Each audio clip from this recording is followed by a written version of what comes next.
Það er Karen, lokaæfing fyrir EM í Serbíu. Hvernig finnst þér andinn í liðinu vera? Andinn í liði er alltaf góður. Það er bara komin ágætis stemning í hópinn og pínu spenningur, fara út í nótt. Tökum 3 æfingarleiki helgina og svo bara fyrsta leikur á þriðjudaginn. Hverjar telur líkurnar á að komast upp á riðlinum? Það er hörkur riðill sem við erum í og við erum að spila virkilega vel til þess að komast upp á riðlinum. En ef við höfum trú á þessu og spilum skynsamlega, þá gæti allt gerst. Þá getum við komast upp á riðlinum. Þú ert búinn að glíma við smá alveg meiðsli. Ertu búinn að ná þér alveg að þeim? Já, ég er bara mjög fín og búinn að vera að taka þátt í æfingum og það er ekkert að sjá mér og þannig að ég er bara mjög bjartsýn á það. Svona æfingarnar fyrir mótið, ertu sátt við þær?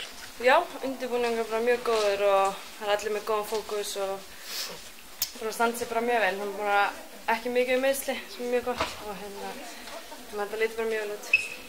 Svona andstæðingarnir sem þið mætið, Rúmenía, Svartfjallaland og Rússland, getur þú sagt mér eitthvað um þá andstæðinga?